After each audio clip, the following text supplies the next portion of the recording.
అందరికీ నమస్కారం అండి. ఈరోజు డిసెంబర్ 2 అంటే నా వివాహ 25th మ్యారేజ్ డే అండి. ఈరోజు ఈ వీడియో తీయడానికి ముఖ్య కారణం ఏంటంటే విద్యార్థుల మరణాలు ఈ కార్పొరేట్ యాజమాన్యాల నిర్లక్ష్యం వల్ల, ప్రభుత్వాల అలసత్వం వల్ల, ప్రభుత్వ అధికారుల అలసత్వం వల్ల విద్యార్థులు మరణిస్తున్నారు. ఎన్నో సంవత్సరాలుగా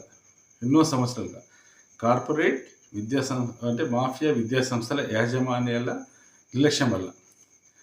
ఇక్కడ ఒకటి ముఖ్యంగా చెప్పదలుచుకుంది అంటే తల్లిదండ్రులు ఆలోచించాలి. మీ పిల్లలు, నాకు కూడా పిల్లలు ఉన్నారు, ఇద్దరు. మీరు ఒకటి ఆలోచించండి. అందరికీ ఉంటుంది ఆశ, మంచి చదువుకోవాలని. మంచిగా చదువుకోవాలి, చదువును కొనట్టుండ్రు. ఇప్పుడు ఈ కార్పొరేట్ మాఫియా విద్యా సంస్థలన్నీ ఏం చేస్తున్నాయంటే అలా చెప్పే ఫ్యాకల్టీస్ చాలా ఉన్నతమైన చదువుతున్నారు, పిహెచ్డీ చేసిన వాళ్ళు. పాపం వాళ్ళు మనం తప్పనొద్దు. చాలామంది ఏమిటంటే విద్యార్థులను కొడుతున్నారు. వాళ్ళు కుట్టడం లేదు. యాజమాన్యాలు వాళ్ళ డబ్బుల కోసం, వాళ్ళ ఒక సంపాదన కోసం ప్రెషర్ పెట్టి, ఆ ఒక స్టాక్ మీద ప్రెషర్ పెట్టి పిల్లల మీద ఒత్తిడి తీసుకొస్తున్నారు. ఎన్నో మరణాలు. ఈరోజు కూడా రాచకొండ పోలీస్ కమిషనరేట్ పరిధి అంటే మేడ్చల్ జిల్లా అన్నోజిగూడ అంటే పోచారం పోలీస్ స్టేషన్ పరిధిలోని నారాయణ విద్యా సంస్థలో ఈరోజు ఒక విద్యార్థి మరణించారు. ఆ మరణం ఉట్టి మరణం కాదు, ఇది పాలకులు, కార్పొరేట్ విద్యా సంస్థల నిర్లక్ష్యం వల్ల జరిగిన హత్యనే అంటున్నాను. అది ఎందుకంటే ఎన్నో మరణాలు జరుగుతున్నా కూడా ఎవడు కూడా స్పందించాడు. మేధావులు అనుకున్నవాడు ఎవడు కూడా స్పందించాడు. గతంలో కాంగ్రెస్ ప్రభుత్వం రాకముందు, బీఆర్ఎస్ ప్రభుత్వం ఉన్నప్పుడు ఇలాంటి మరణాలు జరిగినప్పుడు ఎంతోమంది మాట్లాడారు. ఇప్పుడు ఎవడో మాట్లాడట్లేదు, అందరూ మౌనంగా ఉన్నారు. అంటే నాకు నా పదాలు ఎందుకు ఇట్లా వస్తున్నాయంటే అక్కడ పిల్లలు మరణిస్తున్నారు బలవంతంగా, వాళ్ళు చంపేస్తున్నారు. కాబట్టి వాడు అంటాను, వాళ్ళు మర్యాదగా సార్లు గీర్లు అన్నాను. ఇక నేను ఈ మరణాల కారణమైన ప్రభుత్వాలు, కార్పొరేట్ యాజమాన్యాలు, జిల్లా కలెక్టర్లు నిద్రపోతున్నారా? ప్రజా సంకల్పం ఎన్నోసార్లు ఫిర్యాదు చేసినా కూడా ఎవడూ పట్టించుకోడు.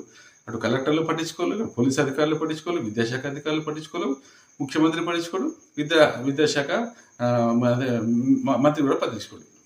ఇది ఈ యొక్క పరిస్థితి. కాబట్టి తల్లిదండ్రులు ఆలోచించండి. బలవంతపు చదివించకండి. ఎంతమంది, ఎన్ని వేల మంది చదువుతున్నారు, లక్షల్లో చదువుతున్నారు. మరి జాబ్లు ఎంతమందికి వస్తున్నాయి? ఎంపీసీ, బైపీసీ, డాక్టర్, ఇంజనీరింగ్ వేరే చదువులు లేవా? ఆలోచించండి. ఈరోజు ఏది చంపబడ్డ నారాయణ అంటే అన్నోజిగూడ నారాయణ కళాశాలలో చంపబడ్డ అంటే ఎవరి వల్ల చంపబడ్డా అంటే వ్యవస్థ మొత్తం అందరూ భాగస్వాములే. ఆ బాబు తల్లిదండ్రులకు ముందు నేను చెప్పలేకపోతున్నా అండి. చాలా బాధగా ఉంది. ఈ యొక్క మరణాల వెనుక ఉన్న మాఫియాకు అండదండలు అన్ని ప్రభుత్వాలు, ప్రతిపక్ష పార్టీ అందరూ కలిసి ఉన్నారు. ఇక తల్లిదండ్రులు మీరే ఆలోచించండి. ఇప్పటి నుంచి అయినా సరే ఒక కాలేజీలో జాయిన్ చేసేటప్పుడు ఆలోచించండి, మీ పిల్లలకు మనస్తత్వం ఏంటి, వాళ్ళు ఎలా ఉన్నారు, వాళ్ళకి అవసరం, వాళ్ళకి అక్కడ చదవగలుగుతారా లేదని అన్ని రకాలుగా ఆలోచించి జాయిన్ చేయండి. ఎందుకంటే ఈ కార్పొరేట్ మాఫియా విద్యా సంస్థలు వాళ్ళు డబ్బులకు కోసమే పనిచేస్తారు. వాళ్ళు విద్యను అంటే డబ్బులు తీసుకుని చెప్తున్నారు. చెప్పేవాళ్ళని మనం తప్పనొద్దు. అక్కడ ఫ్యాకల్టీస్ని తప్పనొద్దు. మనం యాజమాన్యాలే తప్పు.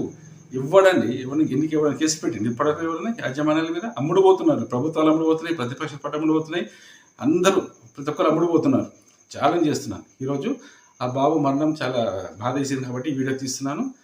తల్లిదండ్రులు ఆలోచించండి. మళ్ళీ చెప్తున్నాను, ఇప్పటి నుంచైనా మేలుకోండి. మీరు చదువుకోవాలని చదువును కొనొద్దు. పట్టకృష్ణ